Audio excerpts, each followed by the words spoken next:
Good afternoon, hello and welcome. You're watching CNN News 18. I'm Anusha Sonia. Top focus this hour, a major blow to the Samajwadi Party chief Akhilesh Yadav as several SP MLAs cross-vote in favour of the BJP. Manoj Kumar Pandey quit as the chief whip of the Samajwadi Party. He was among the 5 SP MLAs who met the UP Chief Minister Yogi Adityanath as polling for the Rajya Sabha elections got underway. 9 RLE MLAs have also voted in favour of the BJP. There are 11 candidates in UP for 10 Rajya Sabha seats. BJP has fielded 8 candidates, whereas SP has fielded 3.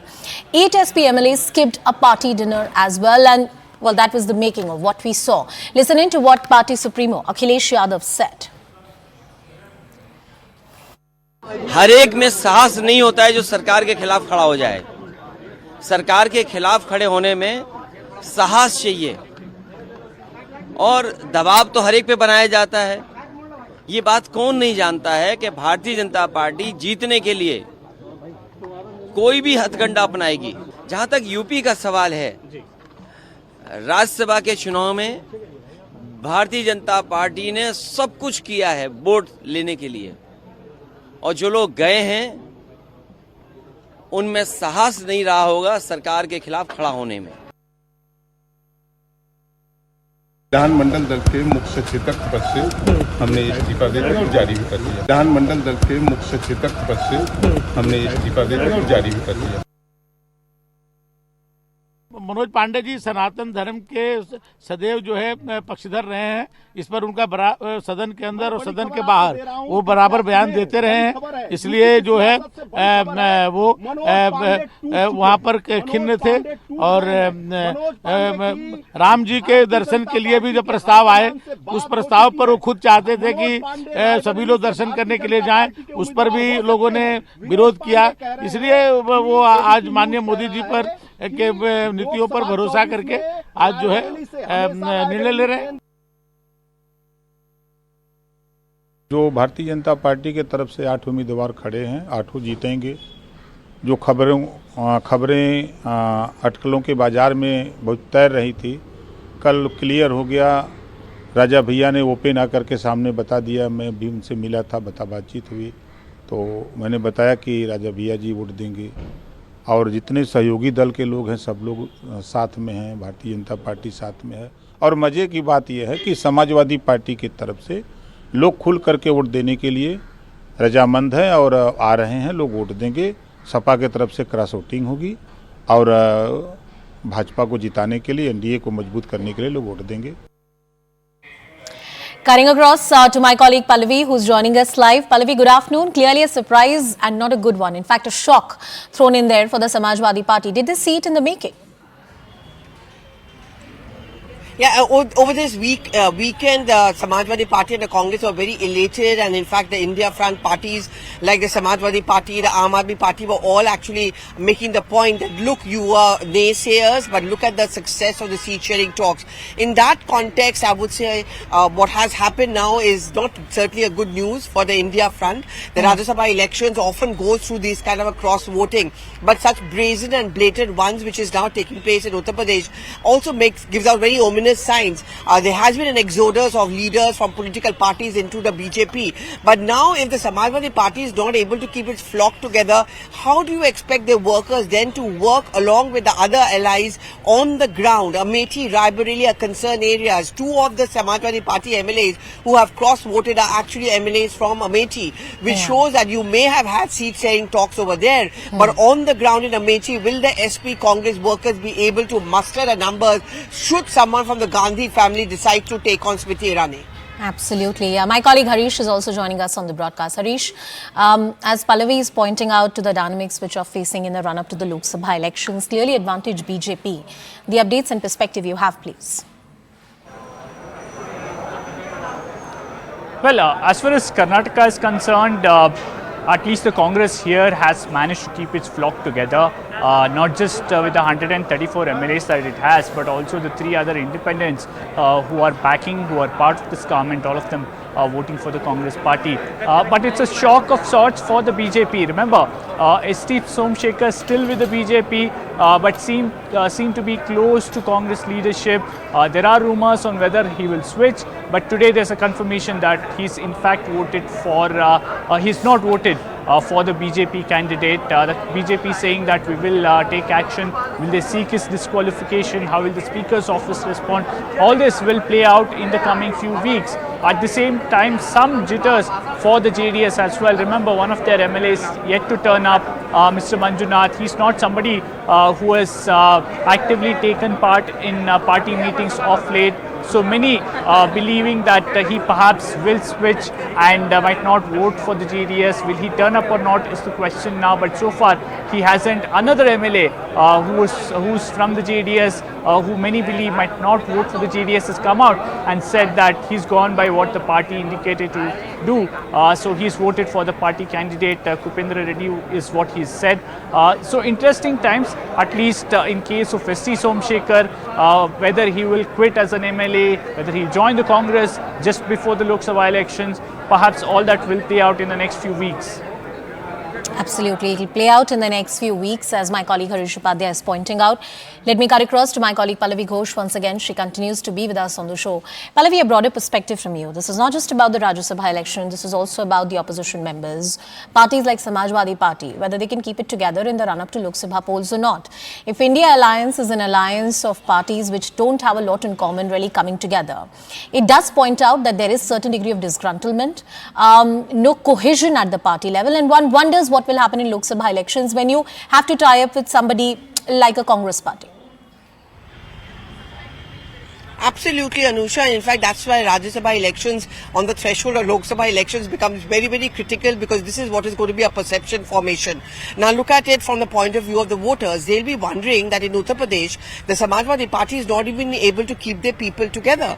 There are people who are walking away. They are openly voting for the BJP candidate. Even in Karnataka, where the Congress is not too worried about the numbers, but they are still trying their best to keep the flock together, because even one vote going astray is something which is going to make them look bad. Himachal Pradesh, again, the Congress has an overwhelming majority, but the BJP sprung a surprise when the last minute they gave a ticket to Harsh Mahajan, and over there the insider versus outsider narrative is being played out. Even if the Congress candidate Abhishek Manu Singhvi wins from there, when during the Lok Sabha elections, I'm sure the BJP will make the point that look, they got an outsider. They did not even think it fit to give a ticket to a local or to a Himachali. So that's why whatever happens today, late night or early tomorrow morning, whenever the results are declared, is going to have a deep impact on the Lok Sabha narrative as well.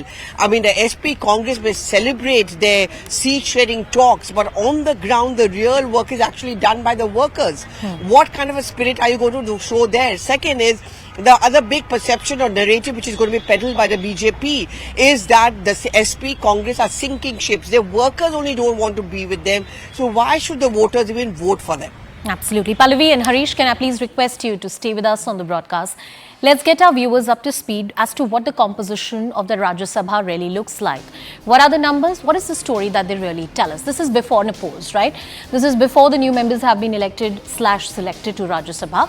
Now, before the polls, NDA stood at 108, India as together as that alliance, 91, and about 31 parties, which were regional parties, which were not really sworn into one side or the other, but they decided their opinion based on the issue at hand. That's how also BJP was able to manage its floor. Now let's also cut across to how Rajya Sabha and its composition looks after this election/election to the upper house.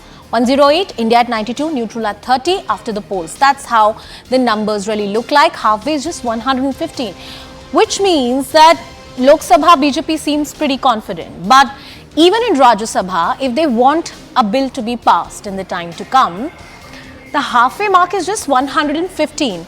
So that means it's a very small number that they just have to really take care of. Cutting across to Dinesh Gundura. Doing it. It is being said that Rahul Gandhi will not contest in Wayanad. I don't know.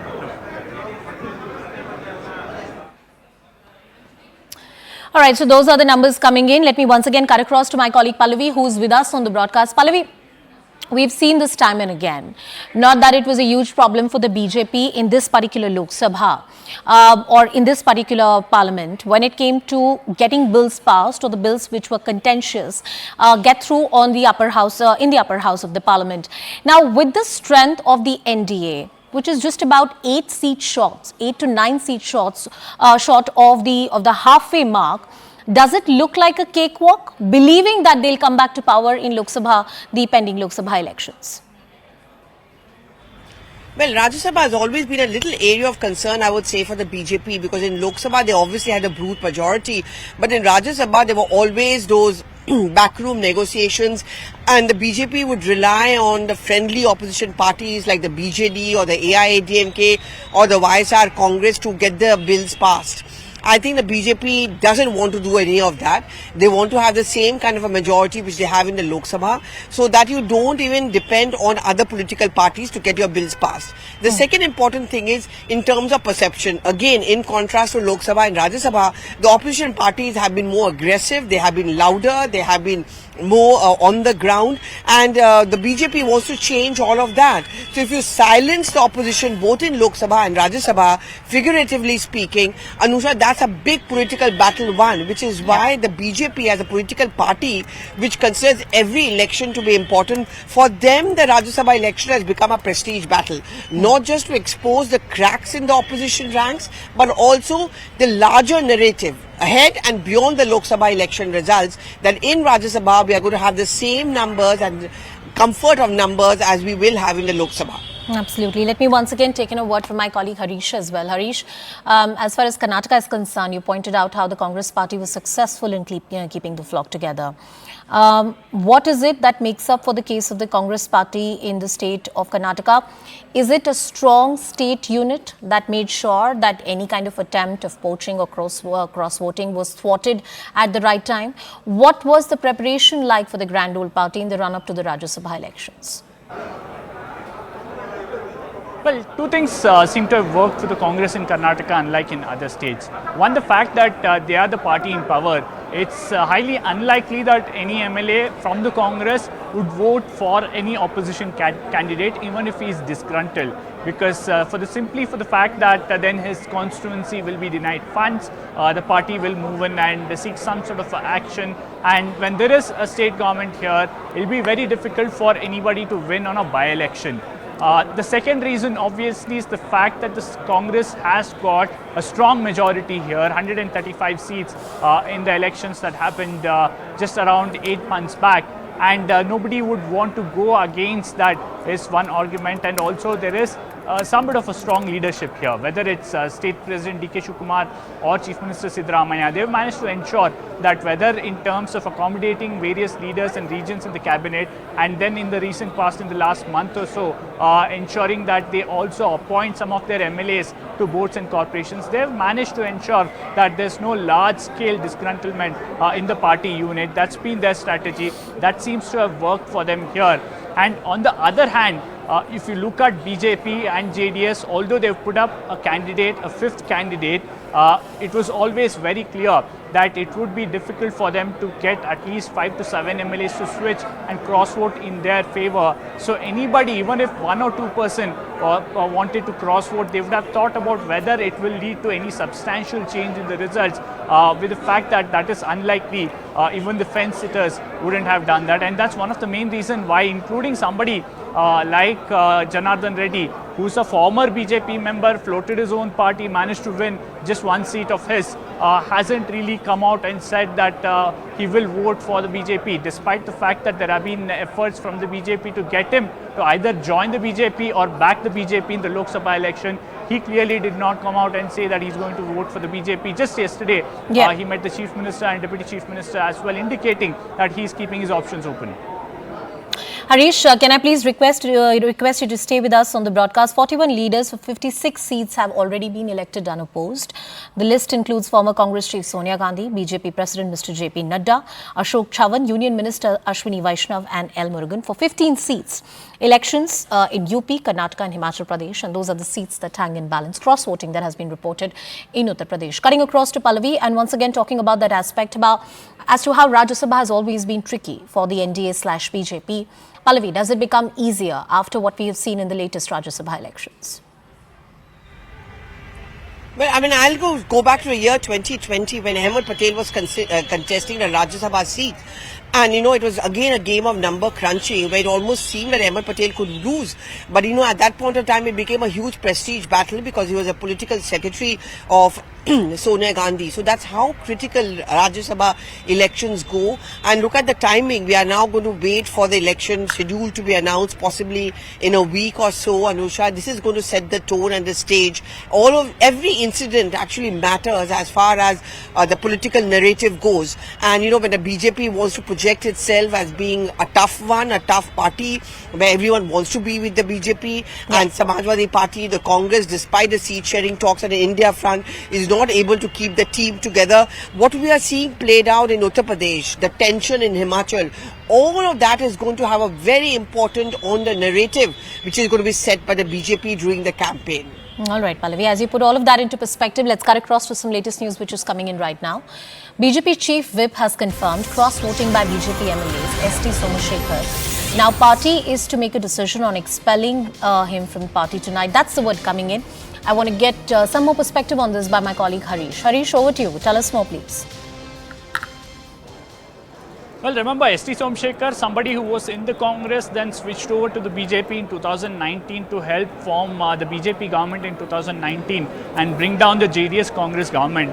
In the last few months, he was seen very close to the Congress leadership here, not actively taking part in some of the meetings of the BJP. So there was a fear that perhaps he might quit the BJP ahead of the Lok Sabha elections. And today he went, he voted, he came out, and when he was asked, he said, I've gone according to what my conscience has asked me to do. But we have a confirmation from the BJP that he's in fact gone against the party's whip and hasn't voted for the BJP candidate. The BJP is saying that we will look at legal options, and who better than Mr. Vivek Reddy, who is a BJP leader and a High Court advocate here. Sir, your MLA has gone against the party whip.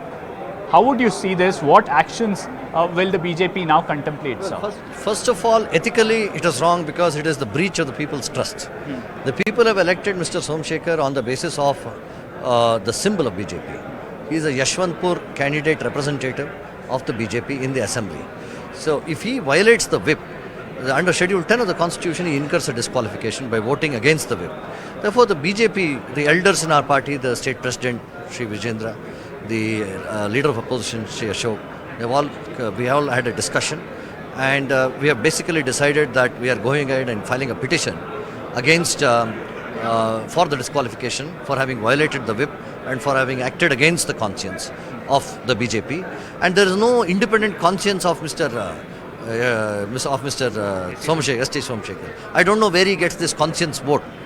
Well, if that was so, then he should have stood independently and contested the elections and won. Why did he have to rely on the BJP symbol?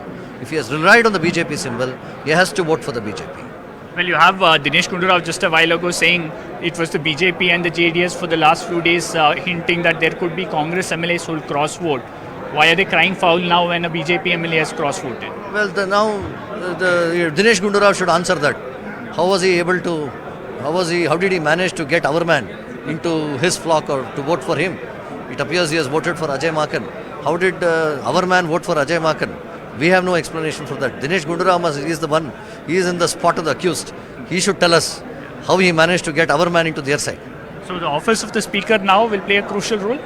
Definitely. And it is expected that the speaker acts in a constitutional manner. Now, there have been situations where speakers have tried to evade, dodge, and then never took a decision. So these are unconstitutional positions of the speaker. So if it is necessary, we will have to move the Supreme Court or High Court and direct the speaker to decide this dispute immediately. Because I ask you that because we've seen in several states, in Karnataka earlier and in other states, where speaker's office have in a way kept that petition pending for a long time. Yes, very few speakers have acted constitutionally and stood apart from the political party from which they originate. So this question is whether this speaker will become a lame duck Congress speaker, or he will have an independent constitution. He will be an independent constitutional speaker, answering the acting in accordance with the constitutional values and ethics. If he does not, then he is a lame duck Congress speaker. Thank you, Vivek, for speaking to us. There you go. The BJP making it very clear that we will seek his disqualification. We will also wait to see if the Speaker's office will act going by the law as a constitutional post, or will it once again sit on that petition. Then we'll be left with no other option but to approach the Karnataka High Court. So as I said, in the next few weeks, you will see this drama playing out further. All right, Harish Upadhyay getting us those exclusive voices and conversations, cross-voting that has been reported in Karnataka, not in favour of the BJP. Party MLA Somashekhar has cross-voted in from the Samajwadi Party in Uttar Pradesh. We've seen some cross-voting. Interesting elections for those 15 seats. We continue tracking all the voices. Listen into some voices and reactions coming in, please.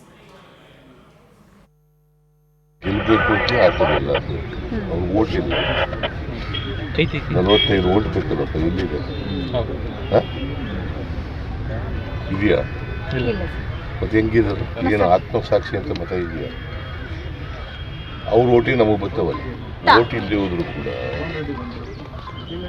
Candidate ಹಾಕಿ ಕ್ಯಾಂಡಿಡೇಟ್ಗಳಿಗೆ ನಮ್ಮ ಅಭ್ಯರ್ಥಿ ನಮ್ಮ ವೋಟರ್ಸ್ಗೆ ನಮ್ಮ MLAಗಳಿಗೆ ಆಸೆ ಆಮಿಷಗಳು ತೋರಿಸ್ತಾ ಇದ್ದಾರಲ್ಲ ಬೆದರಿಕೆ ಆಗ್ತಾ ಇದ್ದಾರಲ್ಲ ಅದಕ್ಕೆ FIR ಆಗುತ್ತೆ ಅವೆಲ್ಲ ನನಗೆ ಮಾತಾಡಲ್ಲ ಗೊತ್ತಾಯ್ತಾ ನಾವು ನಮ್ಮ ಅಭ್ಯರ್ಥಿಗಳು 3 ಜನ ಹಾಕಿದ್ದೀವಲ್ಲ 3 ಜನ ಗೆಲ್ತಾರೆ It's his dream, nothing else. He is in a fool's paradise. Congress is united.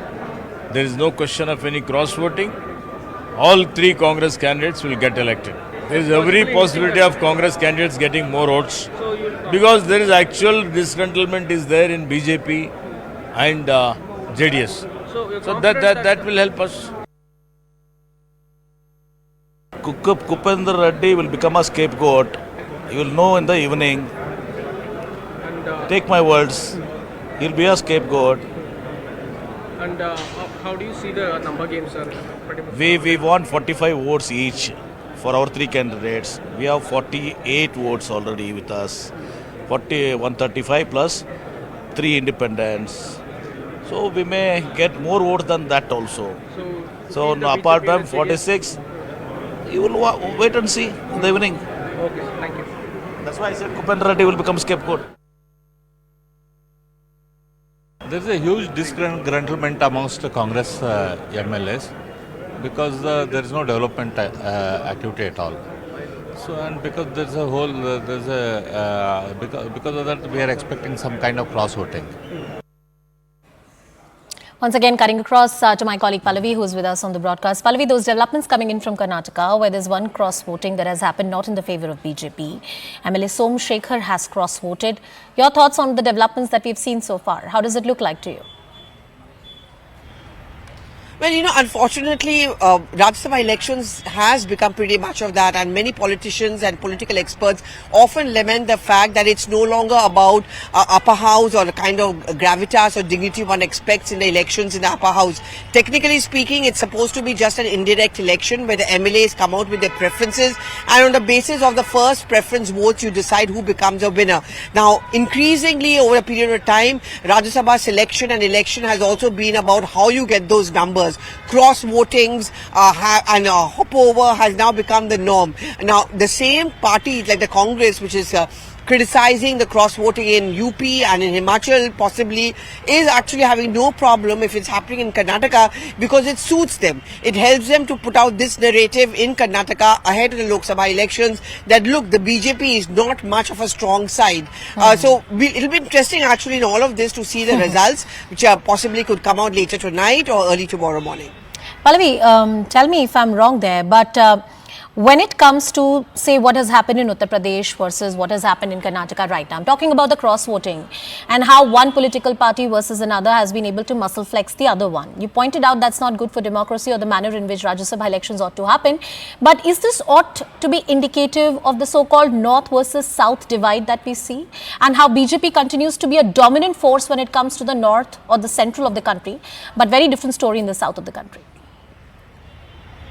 Yeah, I mean, you're absolutely right. In terms of perception, it certainly gives out this meaning that, the BJP has a stronghold as far as the Hindi heartland belt and UP is concerned. And many of the voices I think will become more and more vocal once the results come out. But some of the Samajwadi Party MLAs who crossed over were clearly unhappy with the fact that the stand which was taken by Akhilesh Yadav vis-a-vis the Pran Pratishtha. Second is, why is it that you repeatedly, as Payal has also been pointing out, why are you repeatedly giving tickets to Jaya Bachchan? Why should a Rajya Sabha ticket not be given to one of the the real ground worker or a leader who's been on the ground and who's not flashy? That's also a concern which has been raised. They often do comparisons to the BJP, where little known people or low profile leaders were given a Rajya Sabha ticket which did not go in for film stars and so on and so forth.